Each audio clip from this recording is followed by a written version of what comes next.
నమస్తే. తెలంగాణ ప్రభుత్వం ధరణి స్థానంలో భూభారతిని తీసుకొచ్చింది. ఈ భూభారతిలోనూ లోపాలు ఉన్నాయని, ఇది సమస్యలకు కారణం కాబోతున్నదా అని అక్కడక్కడ కొన్ని సందేహాలు వ్యక్తం అవుతూ ఉన్నాయి. అట్లా సందేహాలు వ్యక్తం చేస్తున్న వారిలో సోషల్ యాక్టివిస్టు రావు గారు ఒకరు. వారు నా ఎదురుగున్నారు. వారితో మాట్లాడదాం. అందులో ఉన్న ఇంకా ఏమేమి మార్చాల్సి ఉంది, ఎట్లా గందరగోళానికి దారితీసే సూచన ఉందో తెలుసుకుందాం. సార్ నమస్కారం. ఈ భూభారతి విషయంలో ధరణి కంటే మెరుగు అని ముఖ్యమంత్రి అన్నాడు. మనం మాట్లాడినప్పుడు మీరేమో ఇది సమస్యలకు కారణం అవుతుంది, మీరు అన్నది ఎట్లా? ఇప్పుడు మా దృష్టిలో ఇది కొత్త సీసాలో పాత సారాయి. ఏం జరుగుతుంది, మీరు చెప్పే ఏదైతే ఇప్పటివరకు అనౌన్స్ చేసినటువంటి అన్ని విషయాలలో ధరణి పోర్టల్ నుండి భూభారతి పోర్టల్కు మారుస్తున్నారు. తద్వారా మా ప్రభుత్వం వచ్చింది, మేము కూడా ఉన్నాము అని చెప్పే ప్రయత్నం చేస్తున్నట్టుగా అర్థమవుతుంది. కానీ ప్రత్యేకమైనటువంటి మీరు మార్పులు, అసలు ధరణిలో ఇన్ని తప్పులు ఉన్నాయని మీరు ఎన్నోసార్లు చెప్పారు, గత ఎలక్షన్స్లో చెప్పారు. ఎన్ని తప్పులు ఉన్నాయని ఇప్పటి వరకు మీరు ఒక లిస్ట్ వేయలేదు. లిస్ట్తో చెప్పాలి కదా, ఈ తప్పులు ఉన్నాయని. ఇప్పటి వరకు ఎలాంటి అనౌన్స్, ఊరికే వేగ్గా చెప్తా ఉన్నారు. దాంట్లో ఆ లోపం ఉంది, ఈ లోపం ఉంది, ఉంటాయి. లోపాలు లేకుంటే ఏం లేదు. కేసీఆర్ గారు చేసిన ప్రయత్నంలో గతంలో గత ఎన్టీ రామారావు గారి హయాం నుండి కేసీఆర్ గారి హయాం మధ్యలో జరిగినటువంటి చాలా రెవెన్యూలో వచ్చిన మార్పుల్లో, లోపాల్లో మూలానుసారంగానే ఆనాడు ఆయన పోర్టల్ తీసుకొచ్చాడు. ఆ పోర్టల్లో ఆయన చాలా విషయాలు టచ్ చేయకుండానే ప్రజలకే అవకాశం ఇచ్చి కొన్ని మార్పులు చేసుకున్నారు. క్షేత్రస్థాయిలో అక్కడ రెవెన్యూ రికార్డ్స్ సరిగా లేకపోవడము, మీకు తెలుసు, డిజిటైజేషన్ చేసిన దగ్గర నుండే ఈ సమస్యలు వచ్చినాయి. ఆ తర్వాత పట్టేదారులు ఊర్లలో ఉండకపోవడం, సరిగా తెలంగాణ ప్రాంతంలో ఎక్కువ సిటీలో ఉండడం, అక్కడ కొన్ని అవకతవకలు జరగడం, ఇవన్నీ కూడా రికార్డులో జరిగినటువంటి వాటికి ఒక రూపం తీసుకురావడం అనేది ధరణిలో కొంతవరకు జరిగింది. ఒక 70% కరెక్షన్ జరిగినాయి. ఆ 30% లోపాలు ఏదైతే ఉన్నాయో అవి ఉన్నాయని చెప్పారు. ఏమున్నాయనేది ఎలా రేవంత్ రెడ్డి గారి సర్కార్ చెప్పుంటే ఇంకా కొద్దిగా క్లారిటీ ఉండేది. అసలు ఉన్నాయనే విషయాన్ని ఇప్పటి వరకు ఆయన క్లారిటీగా చెప్పకుండా ఆయన ఇస్తున్నటువంటి ప్రతిపాదనలు చాలా వరకు ఆల్రెడీ ధరణిలో సమయంలో చేసినాయే.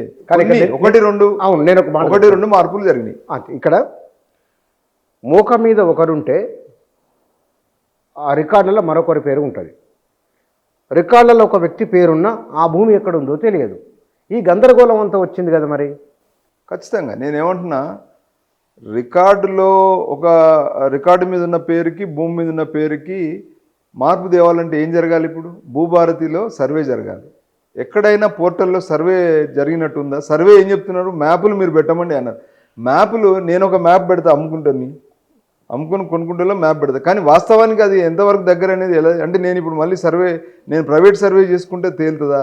సర్వే నెంబర్ రాళ్ళు లేకుండా, ఏ సర్వే నెంబర్లో ఎక్కడ ఈ భూమి ఉందని తెలియకుండా వాస్తవాలు తేలుతాయా? ఈ విషయంలో క్లారిటీ లేదు. మరి ఆనాడు రాజశేఖర రెడ్డి గారి హయాంలో ఇచ్చిన నిజామాబాద్లో భూభారతి స్కీమ్లో చాలా ప్రత్యామ్నాయాలు, అది నిజమైనటువంటి సర్వే చేశారు. గ్రామ సభల్లో కూర్చోబెట్టి ఆ సర్వేలలో సర్వే హద్దుల వాస్తవంగా అంటే టీఫన్ నెంబర్స్కి మరి ప్రత్యేకంగా పట్టేదారులకు ఉన్న వెసులుబాటు ఏంటి అంటే, ఒక గ్రామంలో ఒక టీఫన్ నెంబర్ అనేది ఎప్పుడు మారదు. అది బ్రిటిష్ కాలం నుంచి అదే నెంబర్ ఉంటుంది. ఆ నెంబర్లో మళ్ళీ సబ్ నెంబర్స్ ఇచ్చారు. ఏది ఏ పట్టేదారుకు ఏ నెంబర్. సపోజు 10 నెంబర్స్ సర్వే నెంబర్ ఉంది, దాంట్లో బుచ్చన్నకి ఎంత ఉంది, మొత్తం సర్వే నెంబర్ 50 ఎకరాలు ఉంటే బుచ్చన్నకి 5 ఎకరాలు ఉంది, వివిరావుకు 4 ఎకరాలు ఉంది. అవి ఎక్కడుంది అనేది డిమార్కేట్ చేయడం అనేది మూలం ఇప్పుడు సమస్యకి. అవును, అది చేసే పరిస్థితిలో కేసీఆర్ ప్రభుత్వం లేకుండానే వదిలేసిపోయినారు. కారణం ఏంటంటే ఎన్నో కారణాలు ఉన్నాయి. కొంత అలజడి వస్తుంది. ఒకటి ఓ సమస్య ఉన్నప్పుడు సమస్యకు పరిష్కారం చూపించాలి కదా.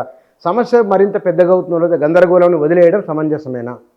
వదిలేయడం అంటే, ఆనాడు ఆయనకున్న పరిధిలో ఆయన కొన్ని సవరణలు అంటే ఒక ముందు ప్రజల్లో అక్కడ ఏం జరిగిందంటే, చాలా వరకు రియల్ ఎస్టేట్ వాల్యూస్ వచ్చిన తర్వాత కొన్ని ఎప్పుడో ప్రతి సంవత్సరాలకు ఒకసారి సర్వే నెంబర్ల హద్దులు పెట్టమని చెప్పేసి బ్రిటిష్ కాలం తర్వాత నుండే ఇది అమల్లో చేయాలని ఉంది. కానీ అప్పుడు ఉన్నటువంటి ప్రభుత్వాలు 1-2 సార్ల కన్నా ఎక్కువ చేయలేదు. చేయకపోయేసరికి గ్రామం పెరిగింది, రోడ్లు పెరిగాయి, ఇన్ఫ్రాస్ట్రక్చర్ పెరిగింది, ఆ రాళ్ళు ఎక్కడో పోయాయి. కానీ ఈరోజు నేను ఒక ఎగ్జాంపుల్ చెప్తాను. మా కుకట్పల్లిలోనే ఒక సర్వే నెంబర్లో ఒక పట్టేదారుకు 10 ఎకరాలు ఉంటే పక్కన ఉన్న ప్రభుత్వ ల్యాండ్ని 20 ఎకరాలు అమ్ముకున్న దాఖలాలు ఉన్నాయి ప్రతి ఊర్లో. అక్కడే కాదు, ఇంకా కొద్దిగా సిటీలో ఎక్కువ ఉంటుంది. ఇప్పుడు చుట్టుపక్కల రంగారెడ్డి చుట్టుపక్కల ఉన్నటువంటి భూములన్నీ చూసుకోండి. ఎల్బీ నగర్ ఇప్పుడు చూడండి, చాలామంది పట్టేదారులు ఉన్నారు ఆ ప్రాంతంలో. ఇప్పుడు సాగర్ రోడ్డు చూడండి, అసలు గవర్నమెంట్ ల్యాండ్ వీడికి 10 ఎకరాలు ఉంటే గవర్నమెంట్ ల్యాండ్ 20 ఎకరాలు కబ్జా పెట్టుకొని అదే సర్వే నెంబర్లు చూపిస్తారు. అలాంటి సమస్యలు ఇవాళ తేలాలంటే ఖచ్చితంగా సర్వే చేయాలా. సర్వే చేయకుండా మీరు ఒక పోర్టల్ ఇంకోటి కొత్తది పెట్టి తూతూ మంత్రంగా చేస్తా అంటే దాంట్లో వచ్చే లాభం ఏంటి? మళ్ళీ కొత్త సమస్యలు మూలంగా అవుతుంది కదా అది. ఇప్పుడు మీరు నిన్నటి వరకు కొన్ని సమస్యలు సాల్వ్ అయ్యి ధరణిలో కొన్ని పట్టా ఇష్యూ చేశారు, పట్టా పాస్బుక్లు. ఇప్పుడు ఆ పట్టా పాస్బుక్లకు విరుద్ధంగా ఒకడు వచ్చి కంప్లైంట్ చేస్తే మళ్ళీ అదొక గొడవ అయినప్పుడు మీరు దానికి సమాధానం ఏ రకంగా ఇస్తారంటే ఇంతవరకు దానికి సమాధానం లేదు. మీరు ఓపెన్గా మీరు లేరు. మీరు కూడా ఒక పోర్టల్లో ఆయన 33 అంశాలు పెడితే మీరు 12 అంశాలు తీసుకొచ్చాను అన్నారు, ఇది ఫిల్ చేయడానికి. మీరేం చేస్తున్నారు? ఆయన బొమ్మ పెట్టుకొని ఆయన పాస్బుక్ ఇచ్చారు కదా, ఇప్పుడు ఇంకో కొత్త పాస్బుక్ నా బొమ్మ పెట్టుకొని ఇస్తా అన్న పద్ధతిలో ఉంది తప్పితే సమస్యలు మీరేం పరిష్కారం చేస్తున్నారు? నిజంగా సమస్యల పరిష్కారానికి మీ ప్రయత్నం ఏందో అక్కడ కనబడతలేదు ఇప్పటివరకు. ట్రయల్ అంటున్నారు, మీరు ట్రయల్ 3 మండలాల్లో ట్రయల్ వేస్తా అంటున్నారు. 1,00,000 ముఖ్యమంత్రి గారు చెప్తారు 1,00,000 అప్లికేషన్స్ ఫిల్ చేయడానికి స్పేస్ ఉందన్నారు. ఆయన రెవెన్యూ మంత్రి చెప్తాడు లేదండి అది పాసిబుల్ కాదు, ఇప్పుడు మీరు అది చేయకూడదు, మొత్తం బ్లాక్ అయిపోద్దని. అంటే వాళ్ళ లోపల క్లారిటీ లేదు. అంటే ప్రభుత్వంలో దీన్ని సొల్యూషన్స్ తీసుకురావాల్సిన చిత్తశుద్ధి, ఒక క్లారిటీ అనేది కనబడుతుందా? విజిబుల్గా లేదు. విజిబుల్గా ఉందా? ఉంటే దాన్ని మీరు చెప్పేదానికి మీరు అవలంబించేదానికి ఉన్న ఆ వ్యత్యాసాన్ని మేము అడుగుతున్నాం. ఆ వ్యత్యాసాన్ని మీరు అనౌన్స్ చేసినప్పుడు దానిలో స్పష్టంగా కనబడాలి కదా. ఇప్పుడు కేసీఆర్ చేసిన ప్రయత్నము, మీరు చేసిన ప్రయత్నం అంతా మేము అనుకుంటే మీరు వచ్చారు కరెక్టే. కానీ మీరు మీ పార్టీ లబ్ధియో పర్సనల్ లబ్ధి కోసం ప్రయత్నం చేస్తున్నారని ఎక్కడైనా కూడా క్లారిటీగా కేసీఆర్ చేసినప్పటి తప్పులు ఈ తప్పులకు ఈ పరిష్కారం అని మీరు ఉందా? ఊరికనే మీరు ఒక మూకుమ్మడిగా ఒక ఇది సమాధానం అని, అది కూడా ఏంటి, నేను గ్రామాల్లోకి పోయి ట్రయల్ వేసిన తర్వాత ఇంకా స్పష్టత వస్తుంది. మీరు చెప్పే కలెక్టర్లకు, మీరు చెప్పే తహసీల్దార్లకు ఇచ్చే అధికారాలు ఇప్పుడు లేవా? ఉన్నాయి కదా. కొత్తగా మీరేం చేస్తున్నారు? పోనీ ఒక గ్రామాధికారిని ఇస్తాను. గ్రామాధికారి ఎవరు?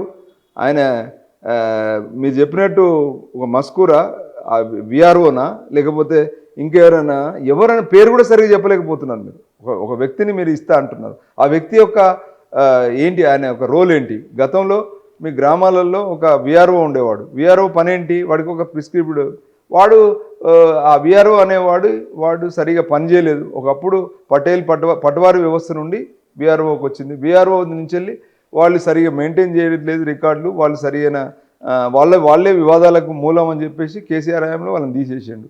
ఇప్పుడు మళ్ళీ మీరు రీఇన్స్టేట్ చేస్తానంటున్నారు. కానీ వాళ్ళు అదే తప్పులు చేయకుండా ఉండడానికి కావాల్సినటువంటి నియమ నిబంధనలు ఏమున్నాయి? గతంలో వాళ్ళు ఏ తప్పులు చేస్తే కేసీఆర్ తీసేయాల్సి వచ్చింది? ఏ తప్పు మీరు చేసి మళ్ళీ వాళ్ళని కట్టడి చేయడానికి మీరు ఒక పరీక్ష పెడతా అంటున్నారు. ఆ పరీక్షలో పాతోళ్ళు మళ్ళీ పరీక్ష రాయాలంటున్నారు, కొత్త వాళ్ళను మీరు పెడతా అంటున్నారు. మంచిదే, కానీ వాట్ ఈస్ దేర్ రోల్? మళ్ళీ ఇలాంటి తప్పులు జరగకుండడానికి మీరు భూ సర్వే చేయకుండా, అక్కడ మూల సమస్యలు సాల్వ్ చేయకుండా ఒక విఆర్ఓ వచ్చి ఏం చేస్తాడు?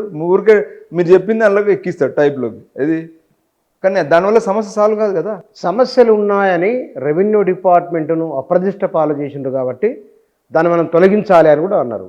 ఓకే, రెవెన్యూ డిపార్ట్మెంట్లో అప్రతిష్టలు తొలగించడానికి కేసీఆర్ తప్పు కావాలని చేసినట్టు దాన్ని, వాళ్ళు తప్పులు చేసిన దానికి వాళ్ళను బుజ్జగించడానికా, గ్రామంలో సమస్యలు సాల్వ్ చేయడానికా? వాళ్ళ ఉద్యోగాలు తీసింది కాబట్టి, నేను మీకు హామీ ఇచ్చిన కాబట్టి, నేను అధికారంలోకి వచ్చిన కాబట్టి నేను దాన్ని అంతవరకే పరిమితమా? అసలు సమస్యలకు మూలాలు గురించి ఏంటి? అసలు వాళ్ళు రేపు కొత్త వాళ్ళు వస్తే వాళ్ళు ఏం చేయాలి? అసలు ఈ భూకమతాలన్నింటినీ కూడా ఇవాళ వందల వేల లక్షల కోట్ల రూపాయలకు సంబంధించినటువంటి ఇవాళ భూమి విలువలకు సంబంధించిన భూములు అన్యాక్రాంతమై ఉన్నాయి.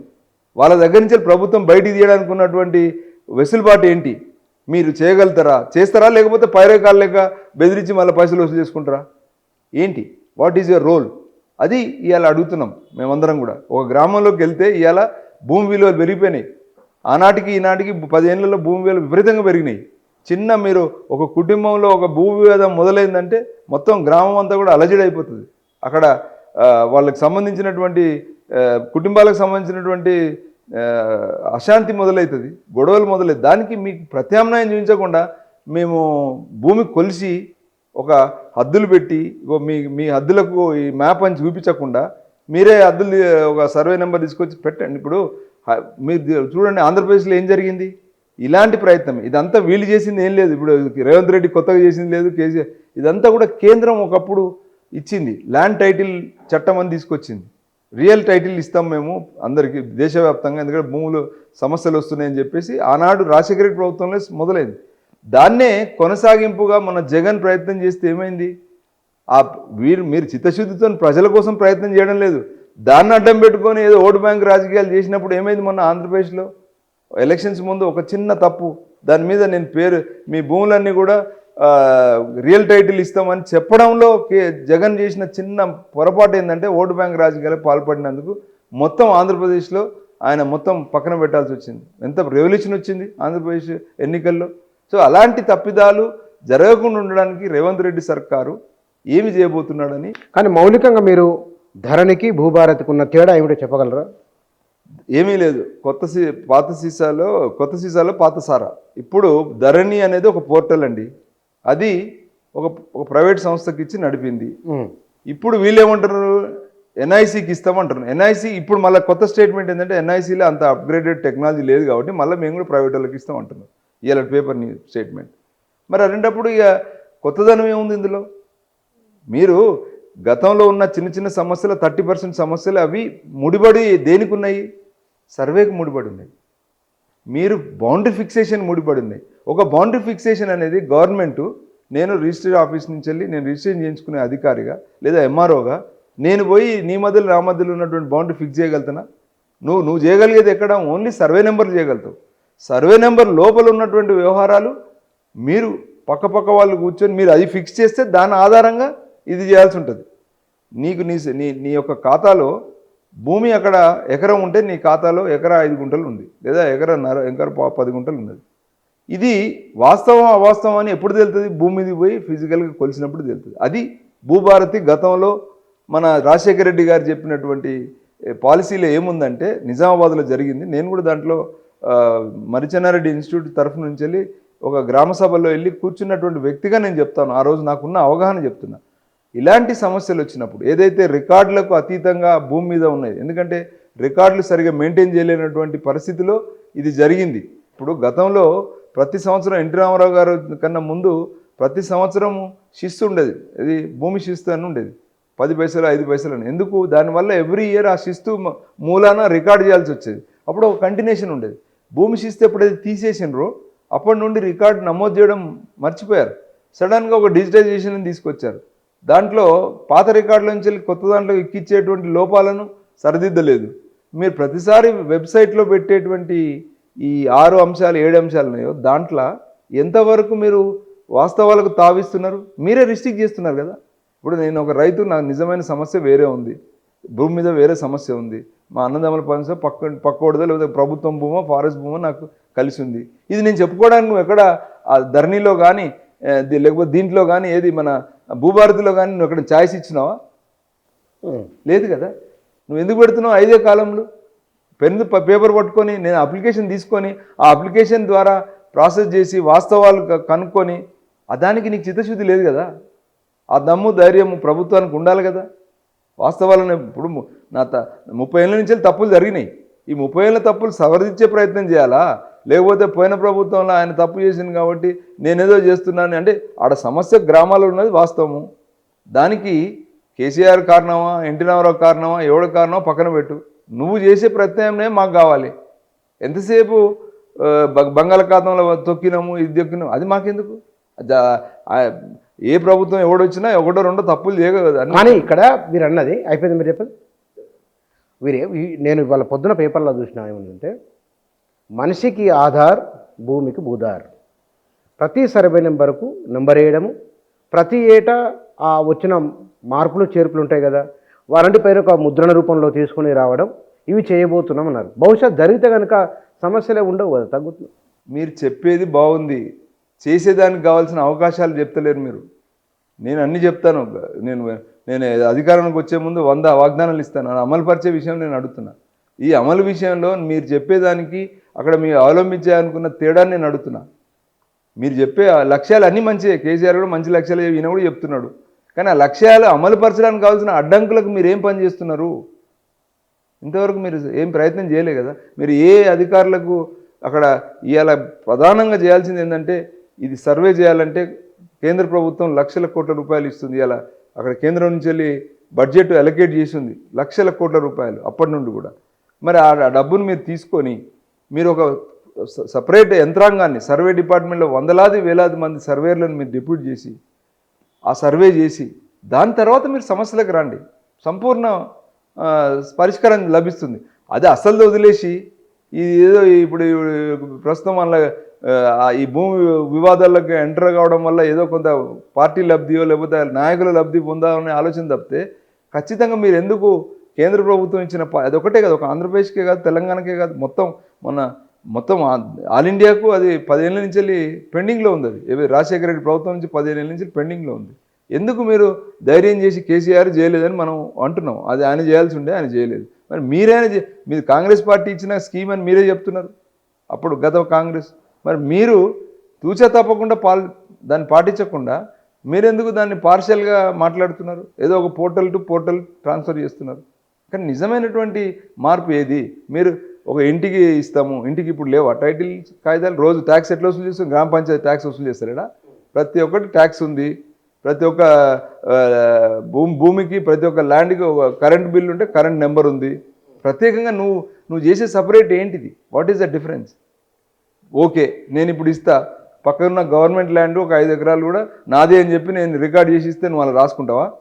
అది కాదు అని చెప్పడానికి నీకున్నటువంటి యంత్రాంగం ఏంటిది? ఊర్లో 4 కూర్చోబెడతా అంటున్నావు. 4 దొంగలు, రియల్ ఎస్టేట్ దొంగలు ఒకటైతే ఏం చేస్తావు? ఇప్పుడు చదువు రానోడు ఉంటాడు, ఒకటే సిటీలో ఉంటాడు, ఒకటి దుబాయ్లో ఉంటాడు, అమెరికాలో ఉంటాడు, వానికి ఇన్ఫర్మేషన్ ఉండదు. వాని భూమి అక్కడ 4 దొంగలు కలిసి కబ్జా పెడతా అంటారు. దానికి నువ్వేం చేస్తావు? నీ ప్రయత్నం ఏంది? నీ యంత్రాంగం ఏంది? అంటే ఆ దానికి భయపడి సమస్యలను లేదు, భయపడి కాదు, దానికి కావాల్సినటువంటి వివరాలు ఎక్కడ లేవు అంటున్నా. ఆ ప్రయత్నం జరగడం లేదు అనేటువంటి ఒక భావన ఇప్పుడు ప్రజల్లో ఉంది.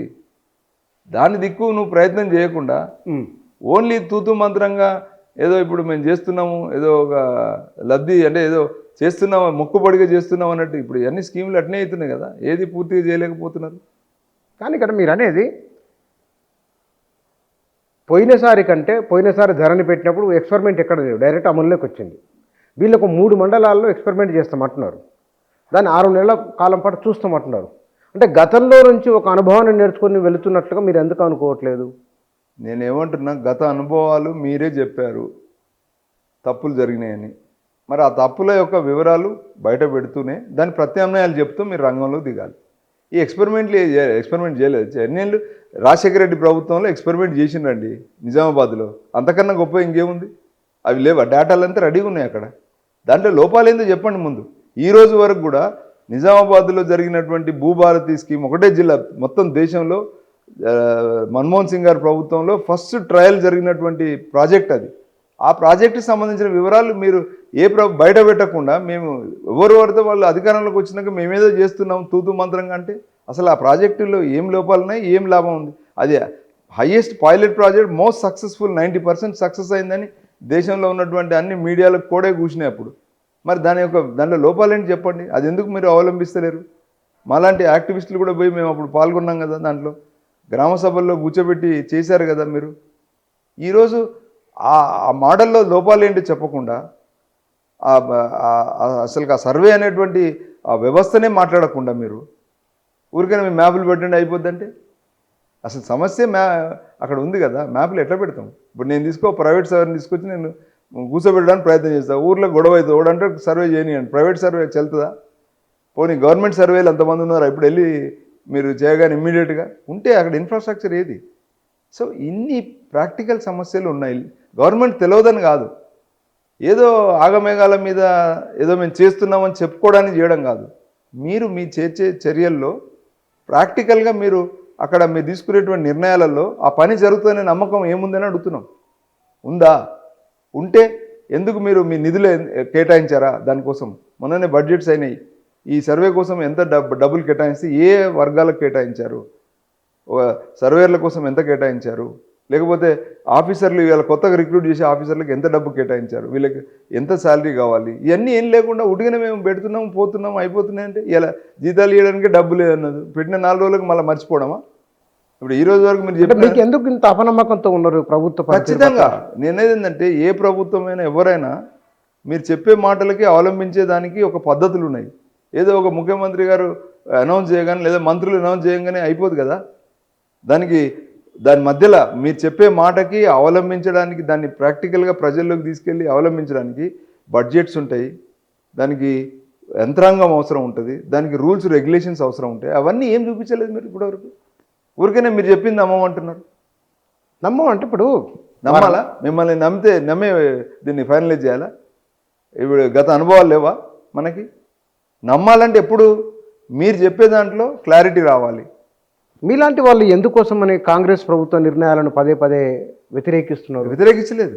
కాంగ్రెస్ ప్రభుత్వంలో గత చేసిన రాజశేఖర రెడ్డి గారి ప్రాజెక్ట్ని మెచ్చుకుంటున్నా, కానీ ఆనాడు చేసిన ప్రాజెక్ట్ యొక్క వివరాలు ఇలా బయటపెట్టి చేయాల్సి ఉండే అని నేను అంటున్నా.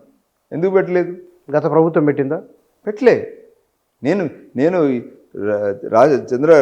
మన రేవంత్ రెడ్డి గారు తప్పో లేకపోతే కేసీఆర్ ఒప్పో సమస్య నాది కాదు. నా సమస్య మీరు చేయాల్సిన పనులు చేయట్లేదు, మరొకసారి ప్రజల్ని మోసం చేయడం జరుగుతుంది. ఇదంతా నిజంగా మీకు చిత్తశుద్ధి ఉంటే మీరు ఏమేమి కేటాయించారో చెప్పండి. ఫస్ట్ కేటాయించకుండా పనులు అవుతాయా? అసలు ఈ 6 నెలల్లో 3 ట్రయల్ ప్రాజెక్టులు ఏంటంటే నాకు అర్థం కాదు. అది కూడా ఇంత పెద్ద తెలంగాణలో ఒక 4 మండలాలకే మీకు 6 నెలలు తీసుకుంటే మరి మొత్తం ప్రాజెక్ట్ ఎన్ని నెలలు తీసుకోవాలి? కానీ వారు ఒక మాట అన్నారు, గత ప్రభుత్వ హయాంలో జరిగిన లావాదేవీలు, భూ లావాదేవీలు, ప్రభుత్వ భూములు కానీ వివాదంలో ఉన్న వాటి విషయంలో ఇక్కడ ఏం జరుగుతుంది దానిపైన విచారణ చేస్తామని అంటున్నారు వాళ్ళు.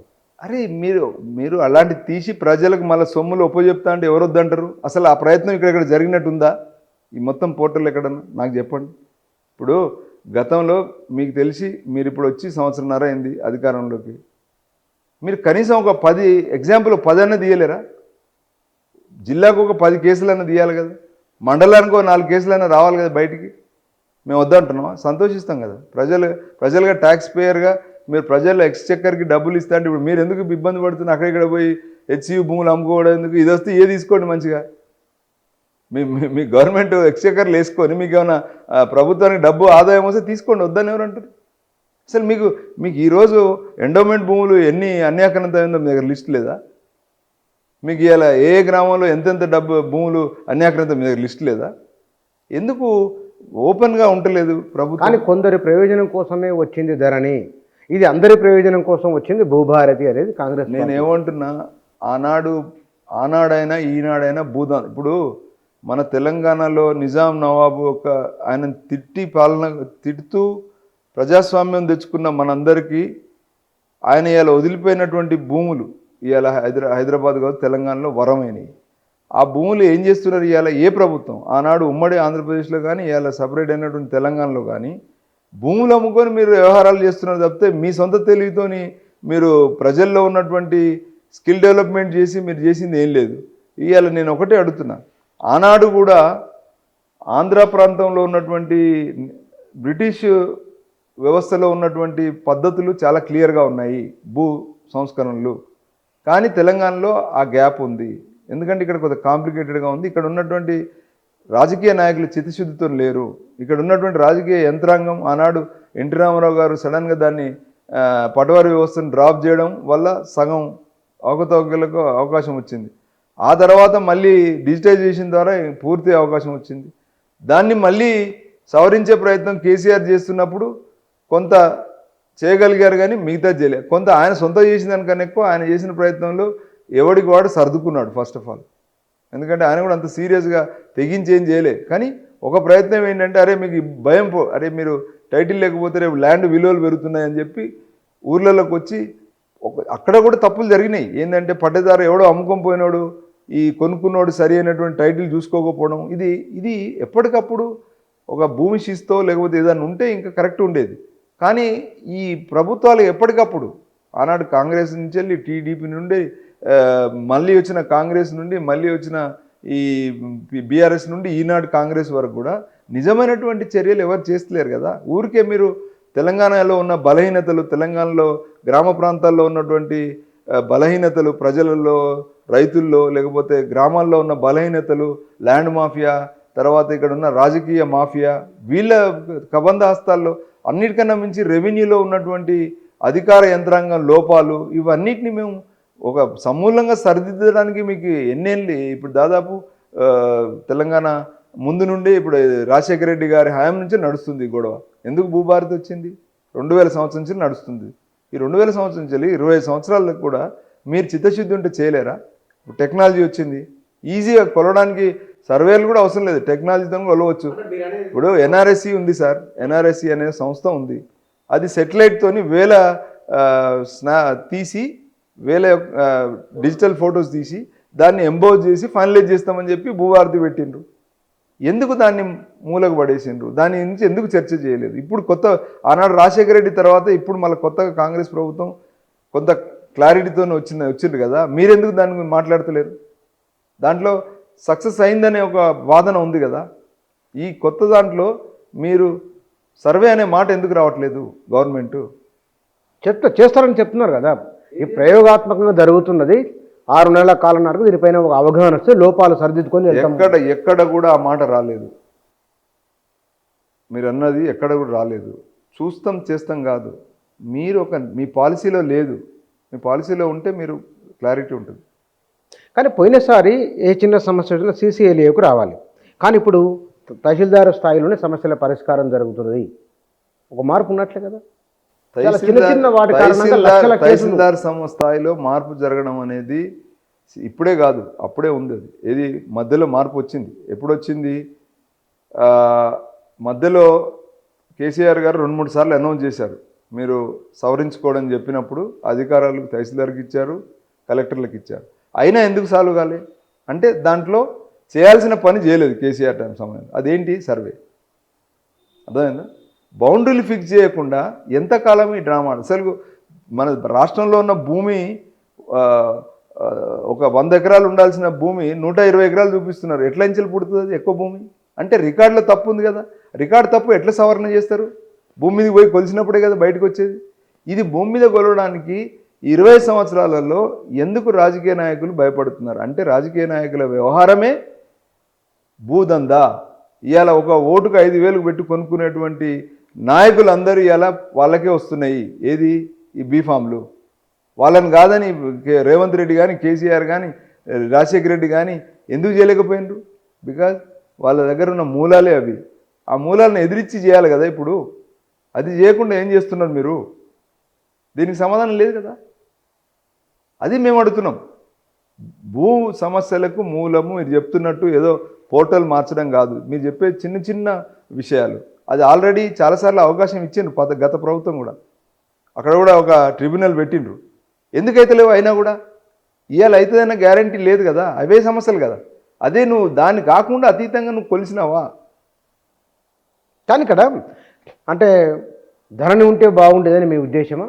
లేదు, నేనే నువ్వు ధరణిలోని లోపాలు సరిదిద్దు, నీ పేరు పెట్టుకో, బొమ్మ వేసుకో, తప్పులేదు. కానీ నిజమైనటువంటి ప్రజలకు జరిగే లాభం ఏంటంటానా?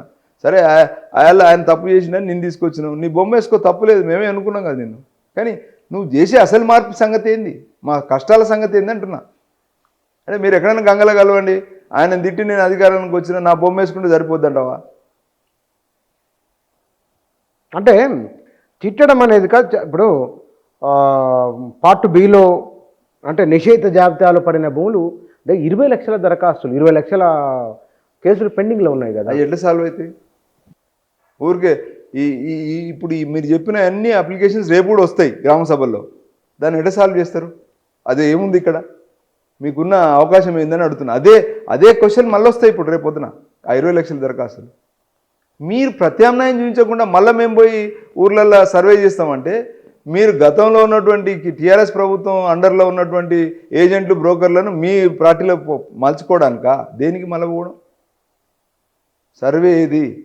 ప్రాక్టికల్గా టేపు పట్టుకొని, లేదా సెటిలైట్ ద్వారా మీరు ఇచ్చేటువంటి మ్యాపింగ్ అంతా బయట పెట్టండి. ఇగో ఇది ఈ సర్వే నెంబర్లో ఇంత ఎక్స్ట్రా ల్యాండ్ ఉంది, ఈ బుచ్చన్నకు కరెక్ట్గా రావాల్సింది 5 ఎకరాల భూమి అయితే భూమి మీద 5 ఎకరాలు ఉంటే ఈయన 6 ఎకరాలు కబ్జా మీద ఉన్నాడు. ల్యాండ్ రికార్డ్ అట్లే ఉంటుంది, కానీ నువ్వు కబ్జా మీద వేరే ఉన్నావు. పక్కోని తగ్గుతుంది కదా, ఆ ఎకరం పెరిగింది ఎవరిని తగ్గుతుంది? వాడు కొట్లాడుతున్నాడు తగ్గినోడు, వానికి నీకు న్యాయం ఎట్లా చేస్తావు? నువ్వు ఒక గీత గీసి లేకపోతే ఎంఆర్ఓ పోయి ఎట్లా సెటిల్ చేస్తాడు సర్వే చేయకుండా? ఎంఆర్ఓ దగ్గర ఉన్న సిబ్బంది ఏంది? ఒక రెవెన్యూ అసిస్టెంట్ లేడు ఇవాళ గ్రామంలో, అసలు రెవెన్యూ డిపార్ట్మెంట్ మనిషే లేడు కదా తహసీల్దార్ కింద, ఆయనే పోయి టేప్ పట్టుకొని కొలుసలా? ఏది వేర్ ఈజ్ యువర్ మీరు చెప్పేదానికి చేసేదానికి మూలాలు ఎక్కడున్నాయని అడుగుతున్నాం. లేదు కదా, ఊరికే మీరు హడావిడిగా అనౌన్స్ చేయడం సరిపోతుందా? ప్రభుత్వం ఏ ఉద్దేశంతో తెచ్చిందంటారు భూభారతిని, మీరేమనుకుంటున్నారు? కేసీఆర్ గారి హయాంలో కొన్ని లోపాలు ఉన్నాయని చెప్పారు. లోపాలు ఉన్నాయి అందరికీ తెలుసు, కేసీఆర్ గారు పూర్తి చేయలేదని తెలుసు. చేయడం ద్వారా ప్రజలకు నష్టం లాభమా పార్టీలకు లాభమా అనే సమస్య వచ్చినప్పుడు ఇవాళ పార్టీలు వెనకకైతున్నాయి. అది ఆనాడు రాజశేఖర రెడ్డి దగ్గర నుంచి వెళ్ళి ఈనాడు రేవంత్ రెడ్డి వరకు అంతో ఇంతో కొంత ప్రయత్నం కేసీఆర్ సమయంలో జరిగింది, కానీ అది పూర్తిగా జరగలేదు. ఆ మిగిలిపోయిన సమస్యలే ఇప్పుడు నీకు వరమైనవి, నువ్వు అధికారానికి వచ్చినావు, మరి నువ్వు ఇప్పుడు చేయాలి కదా, అది ఎందుకు చేస్తలేవు? అందుకే కదా భూభారతి తెచ్చి కొంచెం మేము ఎక్స్పెరిమెంట్ చేస్తున్నాము, కొద్ది కాలంలో దాన్ని పరిష్కారం చెప్పడం వేరండి. నువ్వు చేసే ఎక్స్పెరిమెంట్లో వాస్తవాలకు దగ్గరగా ఉందా? ఇవాళ నువ్వు ఒక 60 స్కీమ్స్ నువ్వు చెప్పినవి చేసినావా? 100 రోజుల్లో 6 గ్యారెంటీలను చేయలేదు, ఇంకా ఏదో చెప్పినావు, అవి డబ్బులతో కూడుకున్నాయి. మరి ఇది డబ్బులు కదా, ఇది విపరీతమైన డబ్బులు కావాలి. అమౌంట్ కదా ఇది, ఏం అమౌంట్ లేదు అసలు. నువ్వు కొలవంది ఏంది కాదు, కొలవాలంటే కొన్ని లక్షల రూపాయలు కావాలి. ఇప్పుడు భూమి మీద ఇప్పుడు మీరు ఒక సెటిలైట్ మ్యాప్ తీస్తావు, చేయికి పట్టుకుంటాం, మీరు పోయి భూమి మీద కొలిసి చూపించాలి కదా. వందలాది సర్వేల వ్యవస్థ కావాలి. ఇప్పుడు మీరు ప్రైవేట్ సంస్థలకు ఇవ్వాల్సి ఉంటుంది డబ్బులు, లక్షలు. కేంద్ర ప్రభుత్వం 8 లక్షలు 6 లక్షలు 7 లక్షల రూపాయల స్కీమ్ అప్పుడే అనౌన్స్ చేసింది రాజశేఖర రెడ్డి గారిని అప్పుడు దేశవ్యాప్తంగా. ఇప్పటికి అది పౌషని అనుకుంటే ఇది ఒక 50 లక్షలు 100 లక్షల కోట్లు అయి ఉంటుంది. ఎందుకంటే మరి ప్రాక్టికల్గా రూపాయి విలువ 1,00,00,000 కోట్లు సర్వే చేయడానికి. సర్వే మరి ఇప్పుడు మీకు ఒకటండి, నేను అనేది ఆల్ ఇండియా లెవెల్లో, కానీ ఒక తెలంగాణకు కావాలంటే కూడా బడ్జెట్ అందులోకెళ్ళి ఒక 50,000 కోట్లు ఎంతో కొంత కావాలి కదా. అంత అవసరమైందంటారా? నాకు భూమి మీద పోవాలి కదా. ఇప్పుడు గత 45-50 సంవత్సరాల క్రితం సర్వే జరిగిందండి. అసలు సర్వే డిపార్ట్మెంట్లో రిక్రూట్మెంట్స్ లేవు, అది నిరంతరం జరగాలి ప్రతి సంవత్సరాలకు ఒకసారి. ఇప్పుడు మన రాజ్యాంగంలోనే ఉంది ల్యాండ్ రికార్డ్స్ వ్యవహారం ఎట్లా అంటే ప్రతి సంవత్సరాలకు, ఎందుకంటే పెరుగుతుంటుంది. ఆ ప్రతి 10 సంవత్సరాలు అనే విషయం 50 ఏళ్ళైంది మర్చిపోయి. ఎందుకు? ఇలాంటి ఇవాళ అతి ఎక్కువ రాజకీయ అంతర్గత ప్రజాస్వామ్యం లేని రాజకీయ పార్టీలు, పార్టీ ఫండ్ ట్రాన్స్పరెంట్గా లేని రాజకీయ పార్టీలు, అతి ఎక్కువ బీఫామ్లు ఇచ్చే వాళ్ళు ఎవరంటే భూదందాల మీద బీఫామ్ తీసుకుంటారు. వాళ్ళకి అందరు కూడా ఓనర్. ఇది ధైర్యం చేసి వాళ్ళు కాదని ఇప్పుడు చేయగలుగుతారా? చేస్తే చేయగలుగుతారు ఎప్పుడు? నీకు చిత్తశుద్ధి ఉంటే. చిత్తశుద్ధి ఎప్పుడు ఉంటుంది? నువ్వు చెప్పేదానికి నువ్వు చేసేదానికి మధ్యలో ఉన్న ఆ వ్యత్యాసాలకు నువ్వు మార్గాలు చూపించాలి. ఇదేదో 4 రోజులు టైంపాస్ లెక్క ఉండదని అనిపిస్తుందని నా అభిప్రాయం. సరే సార్, చూద్దాం ఎట్లుంటుంది. Thank you sir. ధరణి స్థానంలో వచ్చిన భూభారతి ధరణికి భిన్నం కాదు, ఎందుకు ఏమిటి అనే అంశాలు, చాలా విషయాలు వారు ప్రస్తావించారు. కానీ ప్రభుత్వ ఆలోచన మాత్రం దీన్ని ఒక 2-3 మండలాల్లో ఒక ప్రయోగాత్మకంగా చేసిన తర్వాత లోటుపాట్లను సర్దిద్ది ముందుకెళ్తామని అంటున్నది. మరి ఒకవేళ కనుక ఆ పని చేయకపోతే నిజంగానే ధరణికి భూభారతికి పెద్దగా తేడా ఏం లేనట్లే, దానికైనా మెరుగైన ఫలితం ఉంటే మంచిదే. Thank you.